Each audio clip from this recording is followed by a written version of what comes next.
You've got Antagonism. Absolutely. That's a shout out. That's lovely. That was lovely.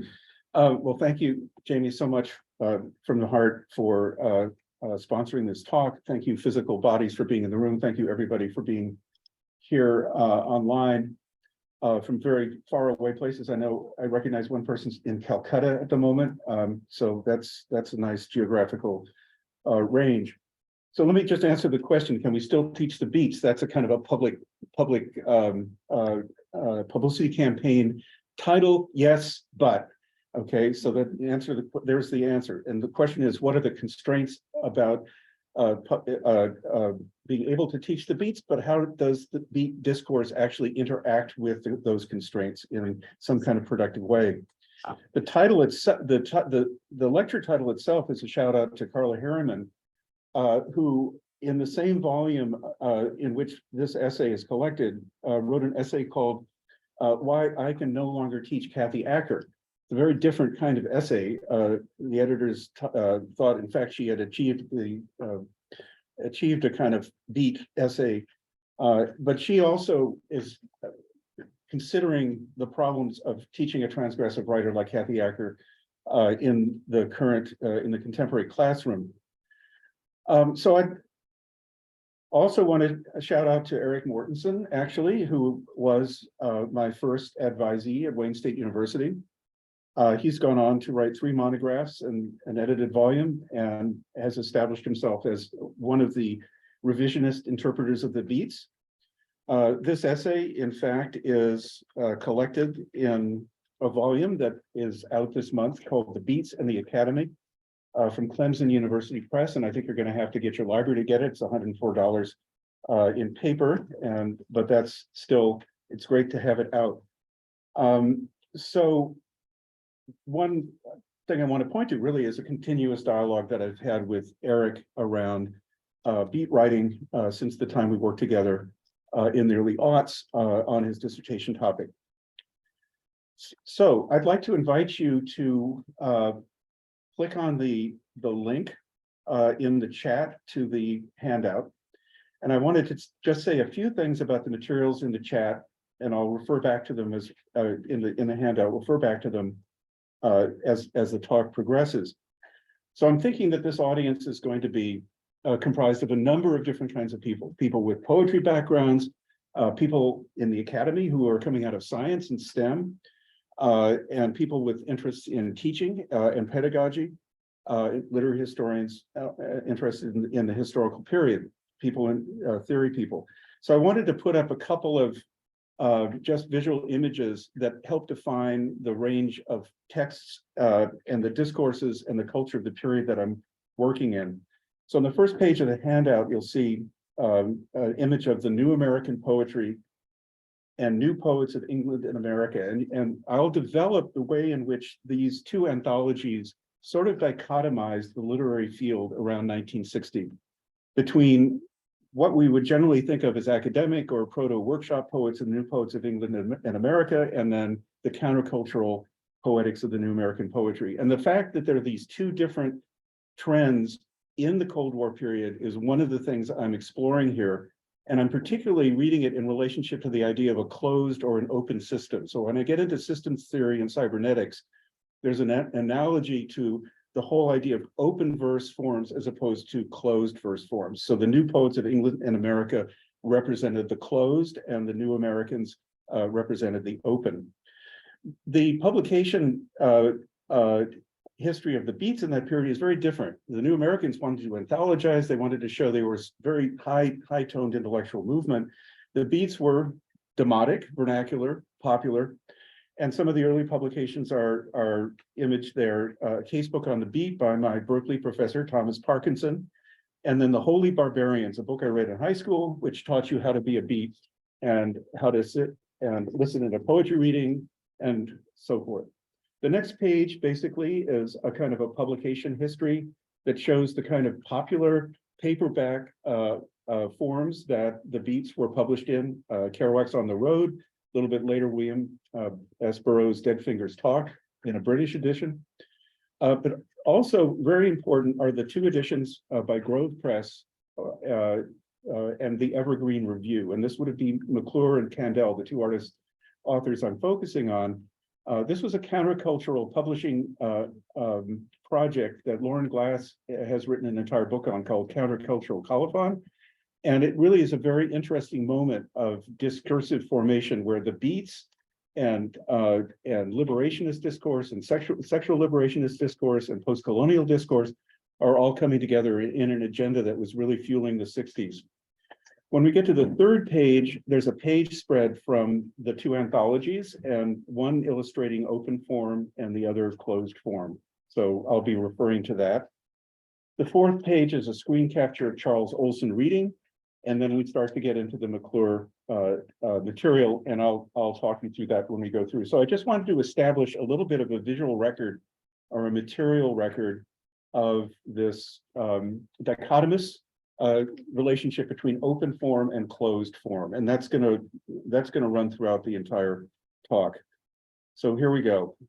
This talk will look at the situation of beat writing in the university and its combined relevance and difficulty for the teaching canon in terms of its immanent poetics and pedagogy.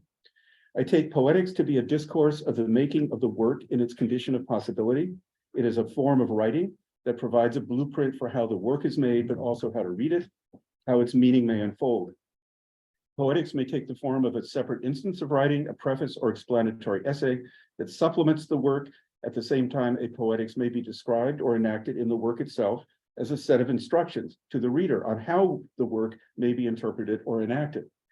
I see poetics, in turn, as the royal road to pedagogy, how the work is included in the discourse and practices of the university, how it teaches and how it may be taught.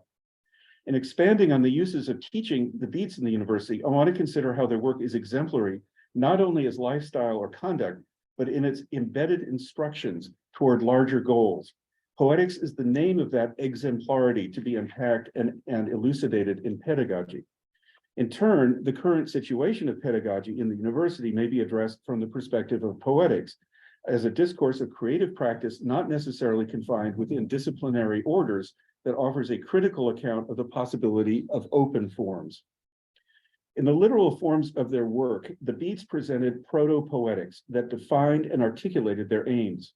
Initially outside the university, the beats are pedagogical in their hints and prompts, as well as in their imminent assumptions and explicit claims of how to read their work that can be developed in the scene of teaching. While some new Americans made articulate statements based on creative practice that led on to pedagogy in the university, the canonical beats were more reticent. An immediate fault line opens between the intellectually ambitious poetics of an Olson or a Duncan, which I term hieratic, versus the embodied and immanent positions taken by the more everyday real-time beats, such as Kerouac and Ginsberg, Ferlinghetti and Lenore Candell, which I see as demotic. I argue that the beats' immanent poetics are equally significant for indicating a route to their pedagogy, how their work teaches and may be taught. It is important to recall that reading and interpreting the beats often leads to some form of action, from lifestyle choices to individual moments of self-realization or group awareness to programs for politics or education. Teaching the beats often involves students imitating beat lifestyles and behavior, wanting themselves to get on the road and chronicle their own self-discoveries. It must be granted that the scene of instruction in the university has profoundly changed from the 40s and 50s, when the beats were somewhat educated with its demographic expansion after the GI Bill, to its present corporatization. What we see now is the decline of the humanities and the teaching of literature, the carceral control of speech, and student debt precarity, not to mention the rise of online education, with students taking classes on their cell phones. The forms of emulation inspired by the beats now are simply not possible. To develop this reading, I take up two aspects of beat poetics, holism and antagonism. Beat holism is the performance of organic form after the Romantics, leading to a poetics that effaces boundaries and by extension, a pedagogy not restricted to disciplinary formations. This new humanism has parallels in the self-realization movements of the 60s and later, as well as in numerous alternative or experimental university programs, and I list a number of them. But apart from now Naropa University and SUNY Buffalo, none of these programs exist in their original form today. Their holistic goals withering under the pressure of assessment and accreditation. My second aspect, antagonism, may explain why.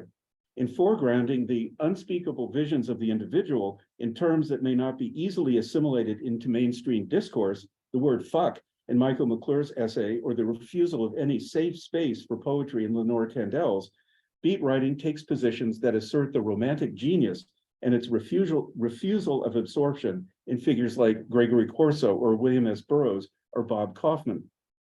Focusing on the beats' difficulty in terms of their refusal to be absorbed into academic discourses, along with their holistic insistence on being relevant to everything and the dissolution of boundaries, makes their work uniquely relevant to the university of today. The question is how to teach it.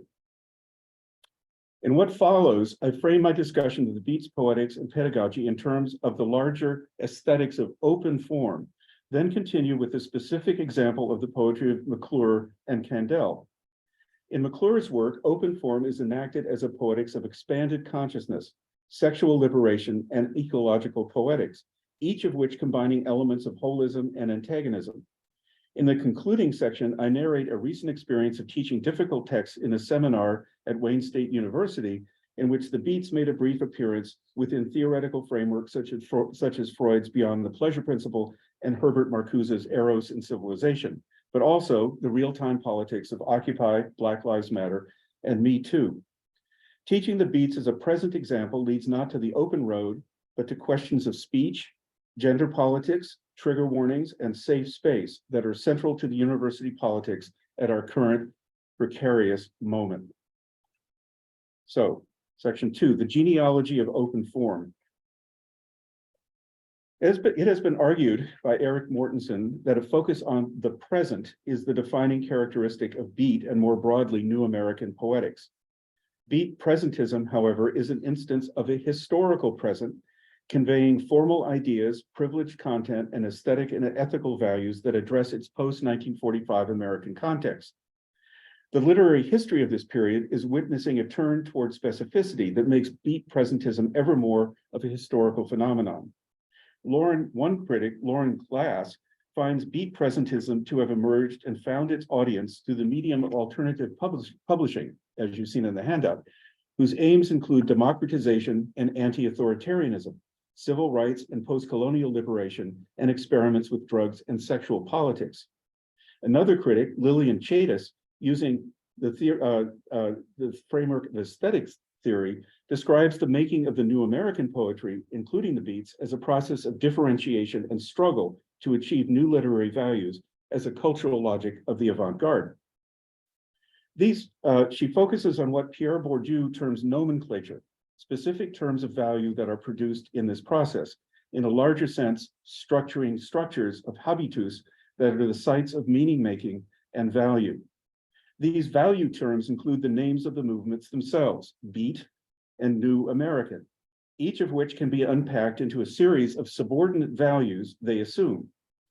Just so, Nietzsche, in The Genealogy of Morals, dissociated objectivity, or the aesthetic ideal, into a plurality of congealed values that go unremarked.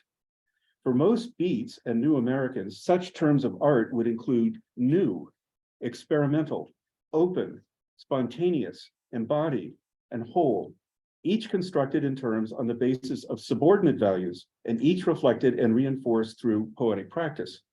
In other words, just as a given movement or school is articulated as a differentiation of values, so the work produced by that school demonstrates those values in its very form of production. The true pedagogy of the beats and New Americans may best reside in the values congealed in terms of art themselves, the differentiating poetics of open form they claim in their address to their historical present. The overarching value of open form needs to be interrogated for its congealed values. For example, open form may inculcate what Keats termed negative capability, the capacity of being in uncertainties, mysteries, doubts, without any irritable reaching after fact and reason. Alternately, it may mean openness to the other in terms of race, class, gender, and sexuality, a deprivileging of dominant culture for the residual and emergent. How precisely the form of a work can do such a thing is the question. In poetry, is it simply a matter of irregular meter, uneven line breaks, or refusal of fixed stanza and rhyme schemes? A larger scene of pedagogy is in play, even in formal terms, once the prior example of value in the new critical lyric and its coercive scene of instruction are bypassed. Take, for example, the examples of open form or projective verse recorded in Charles Olson's YouTube readings of the Librarian or Maximus to Gloucester, letter 27. And I refer you to the screen capture of Olson reading, and there's a YouTube address where you can actually go and listen to that after the talk, and I totally recommend that. So in both works, content, the matter of the poem unfolds in a charged, precipitous manner that veers, abruptly changes tack, is alternately transparent or opaque, makes use of associative clusters of ideas rather than any overarching narrative, presents itself as a form of pressured speech, much like the diagnostic term, moves from literal to figurative to theory and back again, and is unreliable in its positioning of the audience and even of the poet. Both poems are motivated by an absent question. In one, what's buried behind Lufkin's diner, standing for an existential crisis or grief concerning lost presence that emerges in his dreams? Or polis is this, where this is a stopping of the battle of presence and absence, memory and desire. Both poems evoke states of not knowing, of a desire to find out what is hidden or obscured or covered up or denied, and employ twisting and turning of variable lines and emphasis, the sudden emergence or even destruction of content to achieve this. Open form in Olson is not simply a stylistic preference, but is value determining, disclosing its subordinate values in the act of questioning that defers and displaces any answer onto a process of knowing and unknowing, in fact. As much as an act of expression, then, the poem is also a scene of instruction. This is how to proceed, to conduct the exploration into that which concerns one, to find out, in Olson's sense, through poetic form. It is a scene of instruction with a powerful rhetoric of deferral of ultimate meaning, even denial of any ultimate end of pedagogy. As such, it posits the end of knowing as sheer desire. The possibility of an assessment-based teaching of Olson's poetry, critically or creatively, is absurd. Now, students, in your handbook of forms, open to the chapter on open form. It is a matter of record that Olson attempted such a pedagogy, first at Black Mountain College and then at Buffalo, which pushed open form congealed around an absent, intractable meaning into a virtual death spiral. At Black Mountain, Olson's encrypted pedagogy coincided with his administrative lack of competence and the school's ultimate closure. Later at Buffalo, the testimony of one student reveals the apocalyptic force of his teaching, stripping content from any disciplinary mooring as he held forth spontaneously on whatever came to mind in a continuous act of poetics. And this is a quote from someone who was in Olson's class at SUNY Buffalo. My education to this point had trained me to understand whatever the teacher said, but I couldn't begin to understand Olson. He started talking about subjects I'd never encountered: Sumerian poetry, Phoenician studies, Hesiod's theogony, though even then I might have grasped something if his intent had been to make these subjects understandable. After an hour or so, I was in pain. The atmosphere in all senses was too much. But Olson went on as if oblivious to whatever discomfort he might be causing. The pace quickened. The shifts from subject to subject without apparent logical connection increased. The speed was fabulous.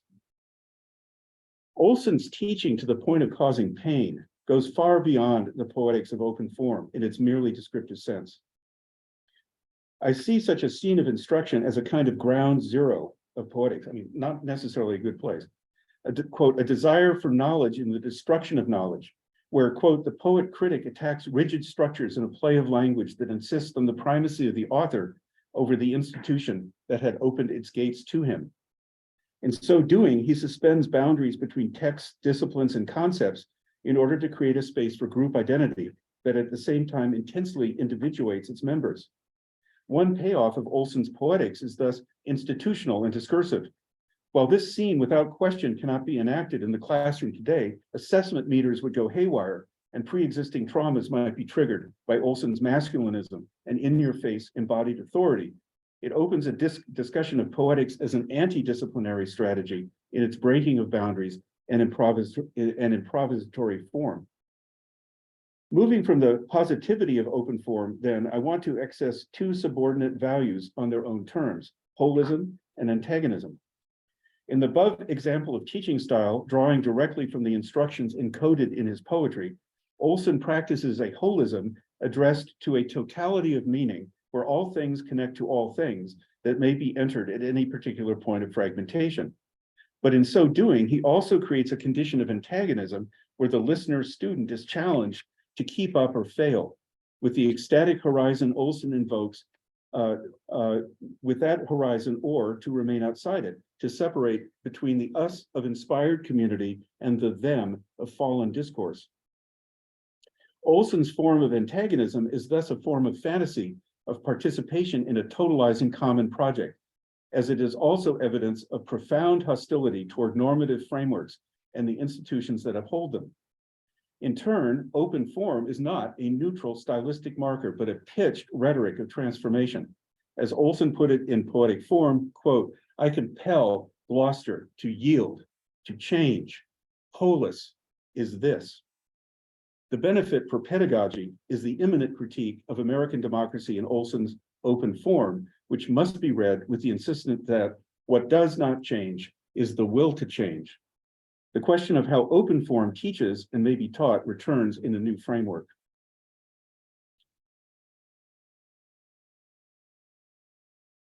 I'm going to just read a little bit here about the cybernetics revolution, cut a little bit of discussion about open form, which I relate to prior examples in the Romantics and then Alfred North Whitehead, but that's just there as boilerplate.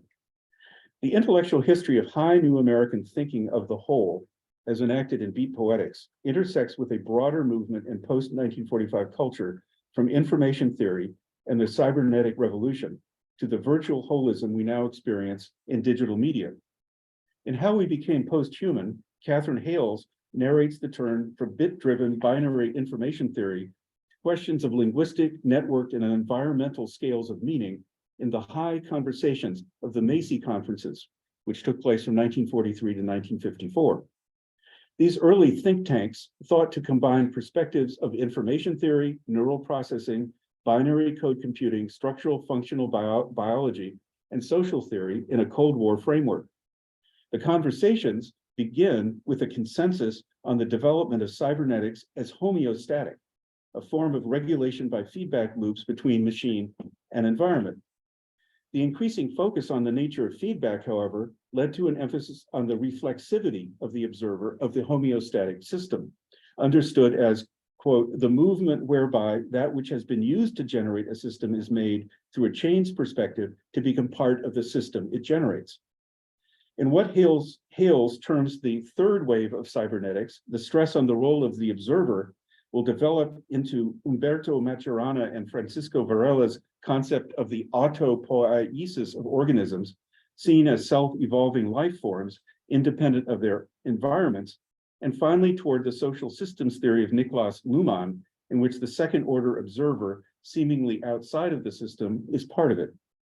It is here that dissensus emerges in the debates between proponents of a closed system that is either homeostatic, normative, and self-regulating, and finally undemocratic, or an open one in which neither the position of the observer nor its location in an encompassing whole can be guaranteed. And the phrase command and control is the one that goes along with this Cold War notion of a kind of a closed cybernetic system. For the intervention of anthropologists Gregory Bateson and Margaret Mead was key to the development of cybernetics as, quote, the anti-democratic culmination of modernity's dependence on centralized planning and mass social engineering in the modern nation state. They critique that. For Bateson and Mead, feedback loops, quote, remain teleologically open in a radical and valuable way, because we cannot predict how the agents that have been integrated into a given system will respond to that system's outputs, conditions, or claims. It remains to be shown how certain of the demotic beats, the everyday beats, through their contemporary development of proto-poetics, follow the early debates between open and closed feedback systems in their poetry. Closed and open form as a fault line in poetics thus have a motivated parallel in the period debates around cybernetics, systems theory, and ecology. Okay, so I'm skipping more development on that. I'm going to go directly to my author example, which is Michael McClure, then followed up by Lenore Kandel. There's nothing hieratic in Michael McClure's best-known act of Poetics, the 1 minute 40-second film shot by Bruce Conner in 1964 of his reading roaring of Ghost Tantra 49 to lions in the San Francisco Zoo. We see an image of that. His message, truly after Olson, quote, a discrete or continuous sequence of measurable events distributed in time, unquote, remains non-identical across the species barrier, either, quote, drive drewer from the fresh repugnance, thou feeling creature, or grar, grar, grar. McClure's holistic gesture of cross-species solidarity is kept apart from any antagonism by the fence that separates the species. If we follow the cybernetics of homeostasis, the poem seems to adapt human and animal life forms to each other, regardless of species barrier or cage. Seen in terms of reflexivity, the poem is more complex, an act of separation of human from lions so that each can be more like themselves, foregoing any idealized unity as the poem instructs. Quote, live not for others, but affect thyself from thy enhanced interior, believing what thou carry. Alternately, if we read his work as a series of reflexive proto-poetic instructions, where that which has been used to generate a system is made to become part of the system it generates, a different pattern of connection to larger wholes emerges through the second order observation of poetics. The idealization of McClure's holism thus diverges from such instructions. In the case of the lion performance, quote, identify difference across species, not specious oneness. So identify difference across species, not specious oneness. So this is all about, this is all about poetry trying to figure out a relationship to species being, actually. And so we're now talking about biology as part of poetics, but how do we do that? And systems theory, I posit, is one way of thinking about it.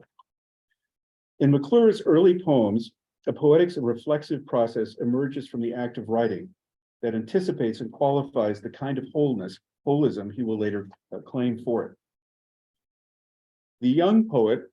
For the young poet writing about the time he has been in an intensive correspondence with Charles Olson, poetics is both experiential and theoretical. The importance of Olson's theoretical concerns for McClure cannot be underestimated, as when he describes a second-order observation of the self as process, seen as a developing feedback system that includes both his biological being and the process of writing in this journal entry. Quote, I am free in the forcing of what I am doing to make mistakes. I take in the language, act, object, morphology, and I try to uncover all my feelings. There is my will in actions, forcing the objects, chairs of my life into the abstractions of the long poems. There are my inventions and shapes, and I am a creator and speaker rather than a mimicker or portrayer of the realistic world. The nervousness in my leg is there, but it is part of my life again. I feel myself much of the time moving freer, shifting in bed, walking with freedom. I am more conscious. This is the beginning. This is the classic scene of the young poet starting out on a life of writing, a reflexive form of autopoiesis, incorporating subject, object, language, body, material, affect, and abstraction in a self-generating system that leads from one partial realization to the next. Tracking this process in his poetics leads quickly to larger, more encompassing claims, as in, I write, freeing, to free the beast spirit.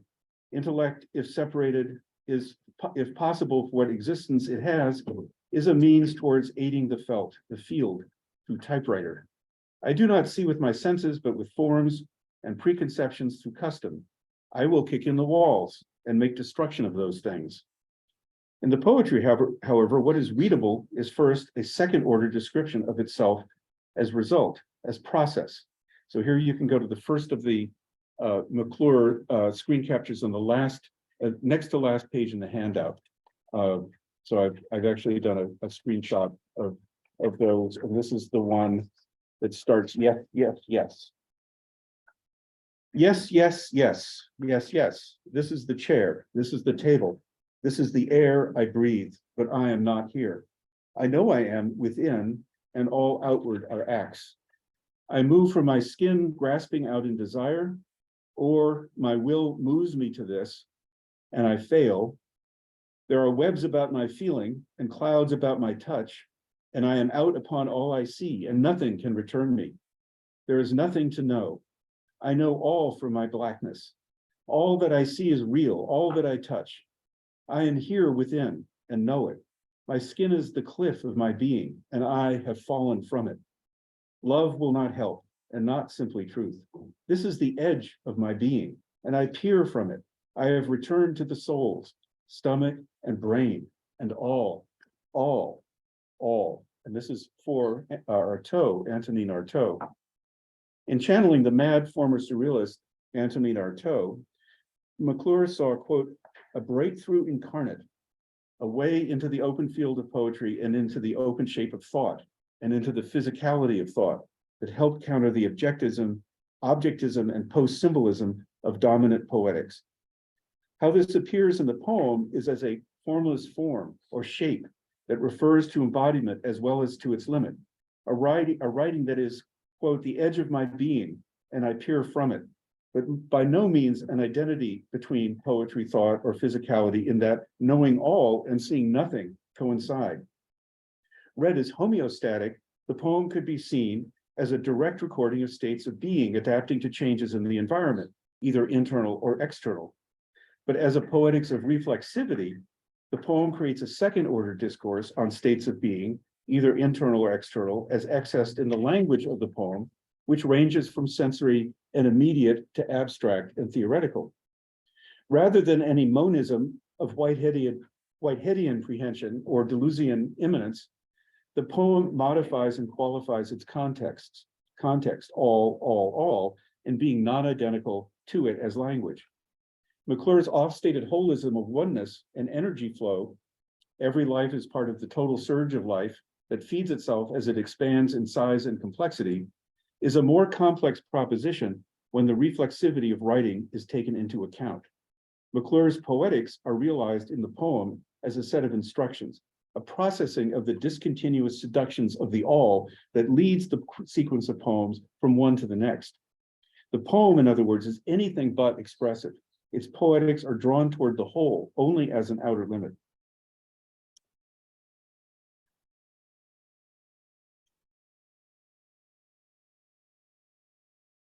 I'm going to go to the next one and just skip a little bit here. In the poems of Little Ode, and that's the next one on the sheet, and then the breakthrough Ghost Tantras with its exploration of beast language, a method may be glimpsed that becomes a signature style for McClure, as in Ode. The love and vision of the instant are the venom we coil our tiny bodies on. I am this sensual. I am this size. I am this size, and there is no other as we lie coiled in the black lily of our lives. The instant is the giant lamp we throw our shadows by. I love you, honeyed venom. The instant is without thorn, and I cannot be hung on it. The instant is not rose, but lily, and we may be fairy creatures huger than the stars. What saves the poem from homeostasis, and thus the death drive of organic form, is a sense that McClure does not know at all points what he is saying. He cannot know it, in fact. The discontinuity of thought and being are encompassed at the level of second-order observation. The poem, in not imitating any wholeness, becomes a systemless system. As negatively capable, it can entertain uncertainties, mysteries, doubts, without any irritable reaching after fact and reason. McClure writes, quote, to create poetry, one must have a system, or an anti-system, or a systemless system that alters itself in the waves with a living anarchism, like the evolution through scores of millions of years of the Portuguese man of war. The secret about systems is that all systems work. This refusal to privilege one system over another leads, on the one hand, to a difficulty in McClure's work to articulate a politics apart from the biological, while at the same time returning often to an identity between them, between poetry and biology, as in a poem titled Poetics from Jaguar Skies. So this is the third screen capture. Yes, there is but one politics, and that is biology. Biology is politics. We dive into the black rainbow of the end, unless we suspend our life and build love in creation of what is organic. The homeostatic end of organic form is named directly here. The problem is with the statement of identity, is, that links the two terms, which are in fact non-identical. In the field of meaning invoked by McClure, its visionary and futural aspects, the bilateral symmetry of the organic, imitated by the center spacing of the poem, becomes autopoietic, a form of self-regulation that is more internally consistent than addressed to an outside.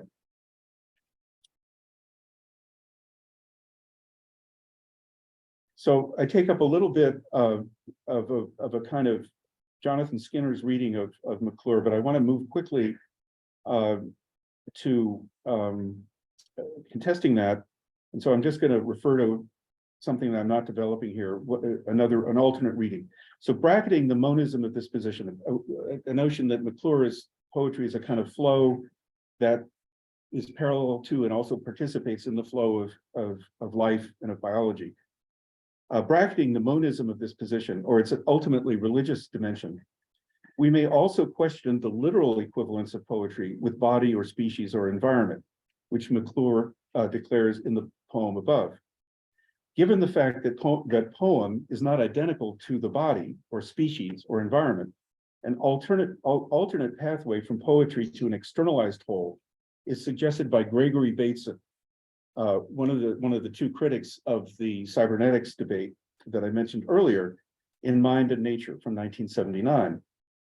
Had he known of McClure's work, Bateson would have found him the perfect example of a project with outcomes for pedagogy and environment that brings the mental and biological together in what he terms an ecology of mind. As he lectured to the University of California Regents in a desperate attempt to reverse the closure of the university and at the same time attack the tautology or obsolescence of failed approaches, quote, if you want to understand mental processes, look at biological evolution. And conversely, if you want to understand biological evolution, go look at mental process. What makes it possible to compare the two domains is basic to a theory of mind and a critique of cognitive schema, which could include biology or evolutionary theory. For mind, Bateson offers a checklist of attributes. Quote, a mind is an aggregate of interlocking parts or components. Quote, interaction between parts of the mind is triggered by difference. Quote, mental process requires collateral energy. Quote, mental process requires circular or more complex chains of determination, and so on, moving to questions of logic and classification Bateson would like to critique in Western rationality. Rather, he seeks likenesses between different processes that bring together thought, evolution, ecology, life, learning, and the like, and that work as parallel or homologous series. While insisting on a discrete series of subsystems in mental processing, Bateson wants to know how they work together holistically as homologous to how evolution occurs through differentiation. The application to McClure's Poetics, their attempt to bring consciousness and biology together as forms of life, is obvious. What a theory of mind has to learn from biology, in turn, are, quote, the great stochastic processes at work at evolution, where stochastic is defined as the assertion of random components into any developmental series. So a mutation would be a stochastic process in evolution, along with, quote, a process of selection working on the products of the random component, which would be adaptation. In evolution, a double movement occurs between the genetic, which will undergo random mutations, and the adaptive, which will select from the results of the random process. If we map this process onto poetry, as Bateson certainly would encourage us to do, we would find the analogy to biology not in any holism of a homeostatic system, or even an autopoietic one. Rather, it is the disturbance or defamiliarization of the random into an existing equilibrium that leads to new forms, new meaning. As Bateson wrote, quote, creative thought must always contain a random component. The exploratory process, the endless trial and error of mental progress, can achieve the new only by embarking on pathways randomly presented, some of which, when tried, are somehow selected for something like survival.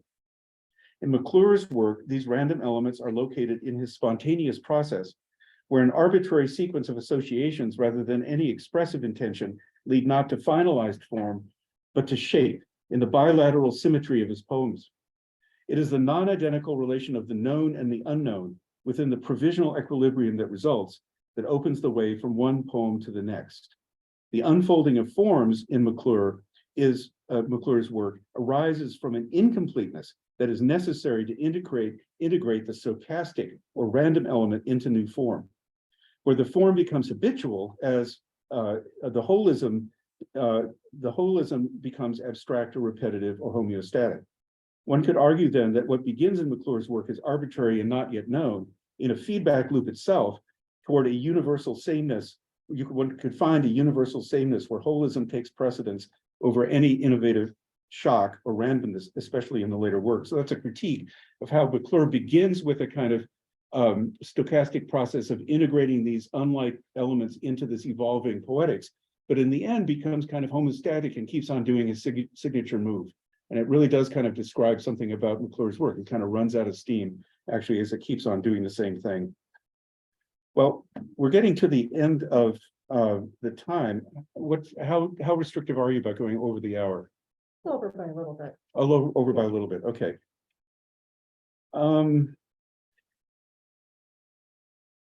We'll talk a little bit about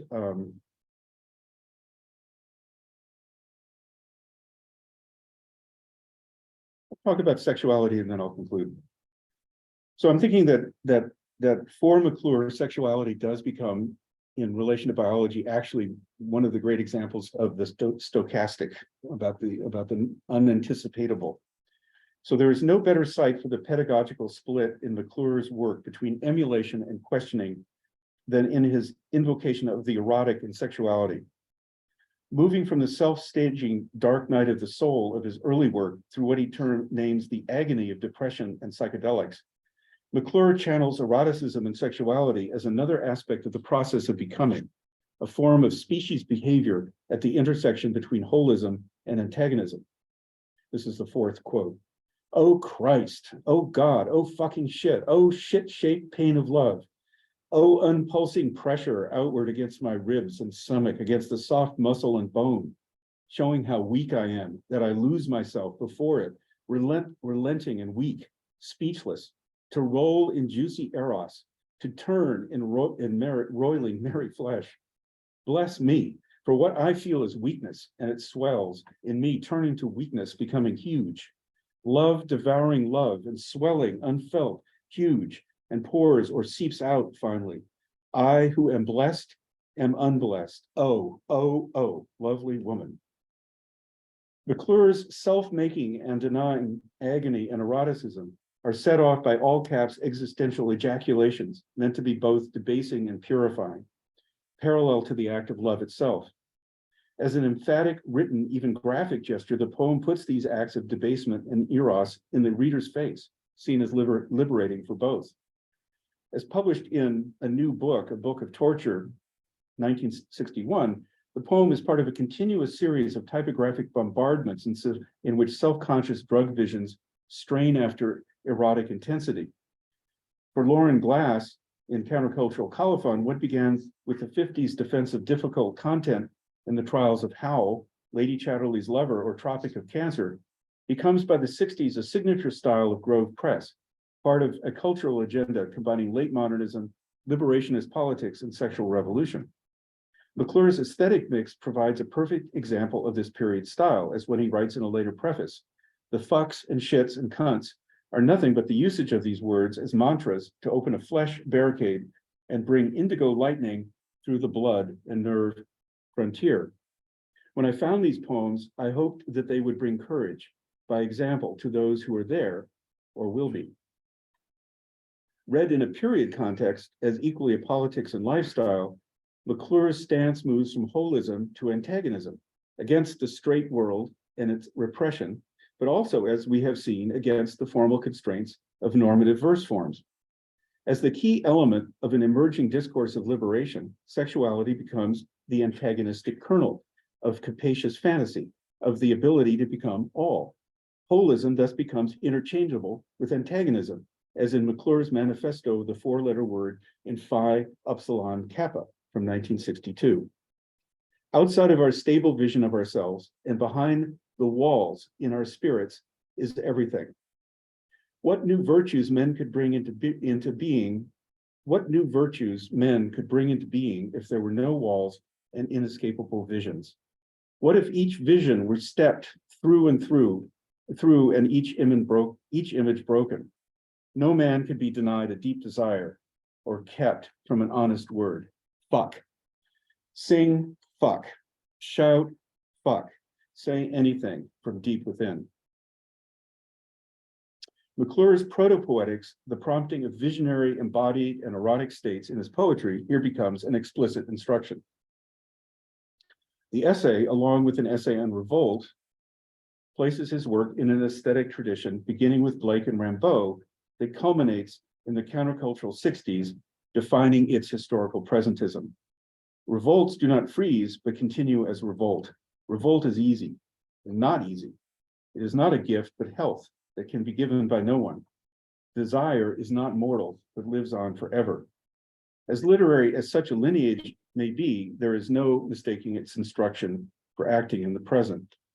And sadly, I can't go on to talk about Lenore Kandel and her instance of writing The Body, or its influence on the emergence of second wave feminism. There's a direct connection between the women beats, and that's a topic that's been established thoroughly, and the rise of second wave feminism in the late 60s, early 70s.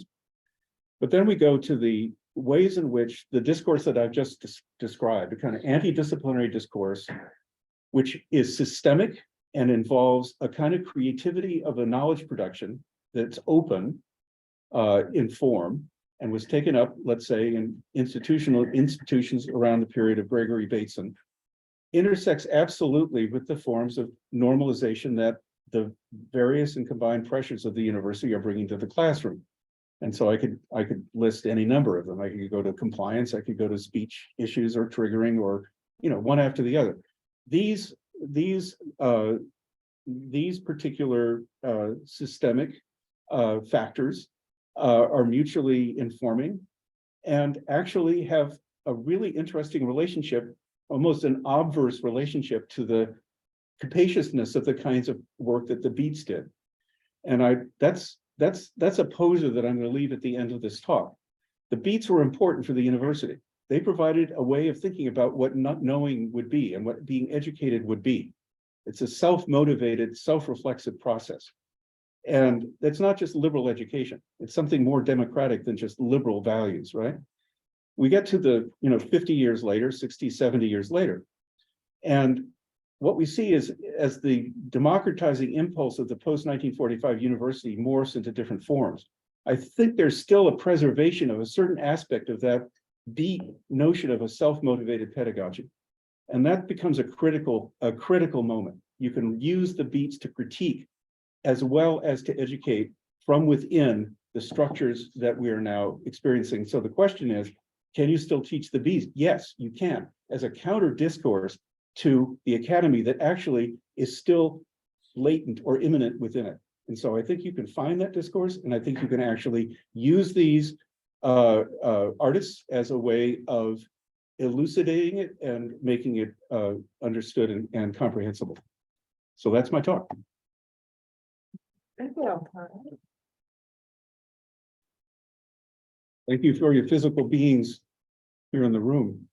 So I'd really like to hear some feedback and questions. Absolutely. We'll open the floor for questions from either online or in the room.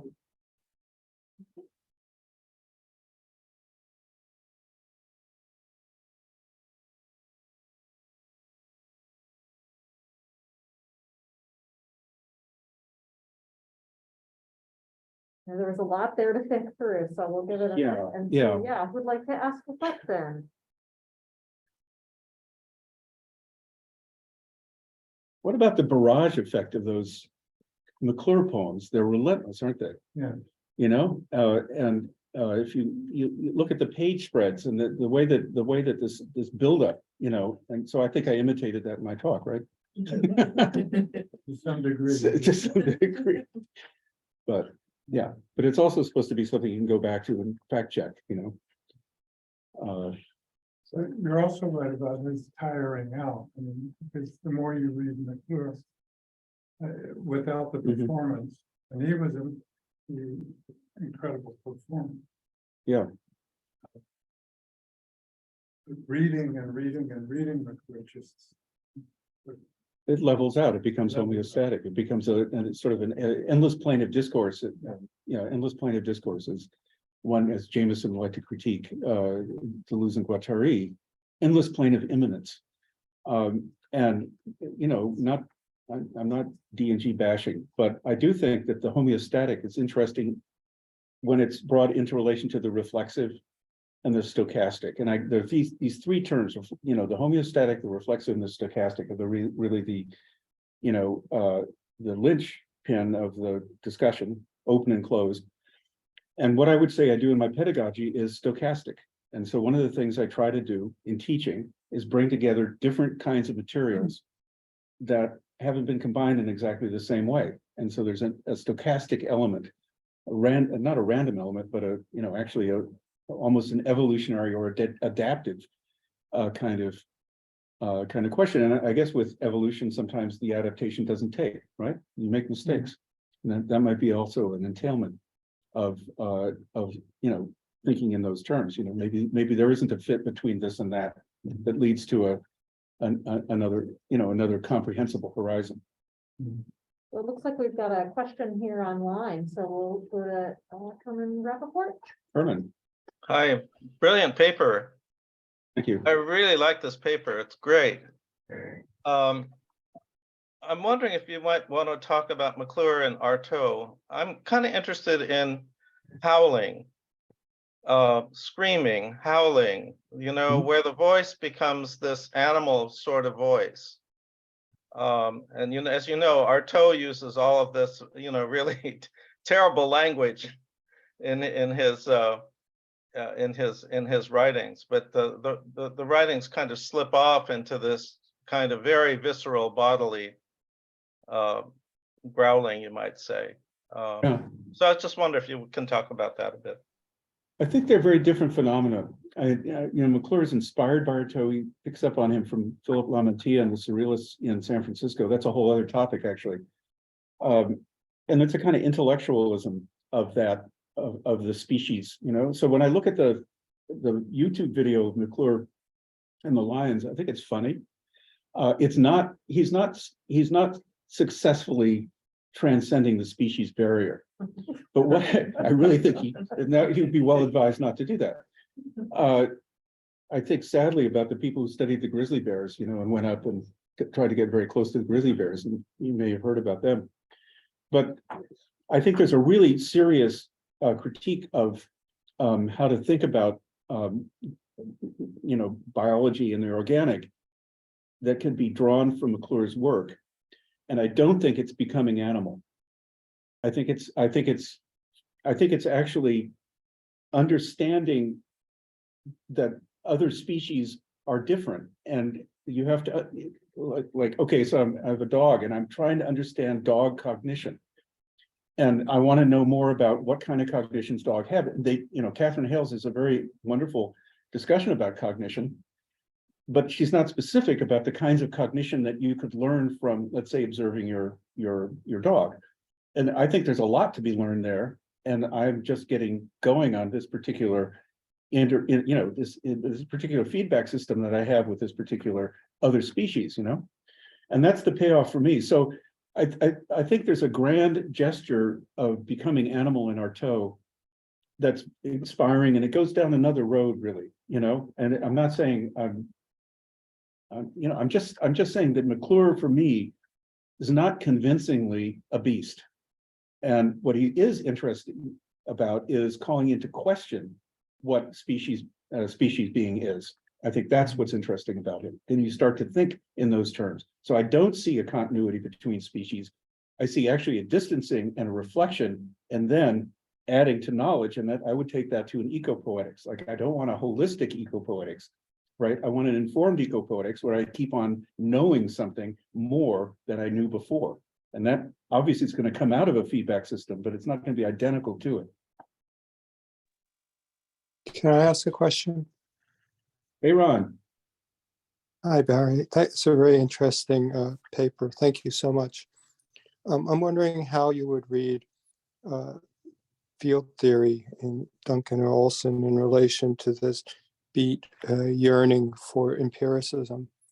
I mean, I think that's kind of the most important thing. I mean, no matter the failure of it at different sociological levels, and now seen particularly in retrospect, but just the yearning for empiricism in relation to, say, closed form as a form of institutional barrier and systemization of language to truth conditions. I mean, I think there's an assertion of truth conditions outside of a closed form. Again, that has institutional, Yeah. sociological, Yeah. etc. Yeah. Limits. And I'm just wondering how you might read field theory in relation to that. As an Empiricism, field analogy theory and to poetics. an analogy to physics, or as a poetics that is being developed by Charles Olson and Duncan and others. And even Yeah. then, I would say, you've got parallel endeavors that become informed by their distinction as much as their analogy. And one of the questions that leads to is, what is the nature of the whole? And let's say you've got two different projects, one being poetics and the other being physics, then what then do you understand the whole to be? And that question doesn't resolve in a organicism of the romantic variety. It's a different way of asking a question. And I'm going to leave it at that. There's a Thank you. question in the chat, if you want to take a look at that, Barrett. Tyrone? Yeah, from Tyrone. Yeah. You want to read it aloud? For those in the room? Yes, but, okay, so the but really is, there's a discussion about emulation in the beats. I think to begin with, presence in the classroom had something to do with the way the beats taught and were taught.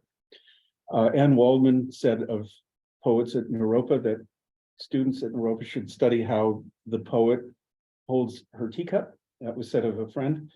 That was said of Carla, actually. How Carla holds her teacup is somehow conveying something, and that goes into a whole, I think, a kind of almost a religious kind of obedience, let's say, in a kind of priestly form. But the beginning of language writing is the critique of presence, and the beats certainly were insisted on presence. Their presentations were very full, and so one of the first things that the turn to language did was to basically bracket presence in that form, in the form of the kind of presence like Charles Olson would bring into a room or into the reading of his work. But there's tons of cultural relics of the period that formed the beats that are there to be critical of. There are books now about masculinism and even sexism among the male beats, or the ways in which the beat movement was largely, homosocial. Michael Davidson's book now has been out for 20 years on that topic. So, the beats become, very good place to stage all kinds of arguments that are present-based but involve literary history and cultural studies. And I think that's one aspect of how to teach the beats. But the thing that I'm looking for here is what the beats did to bring into the academy a notion of the self-motivated project of educating, and the ways in which there's a disciplinary critique or that has to comprehend an anti-disciplinarity that still is, I think, very interesting. And this has to do with what, with the boundlessness of the beat project. Well, you can't have the boundlessness unless you have someone who is, leaning on you to some extent, right? I mean, it's a little bit in your face. That quote from the student of Olson said, "This was making me feel pain, but it was also making him think things." And he's taking something out of the room that changed him probably forever. So we've got to balance those two goods, let's say, in that particular, or those two values, let's say, in that particular statement. I hope that answers your question, Tyrone. We could take one more question if Okay. somebody would like to ask one.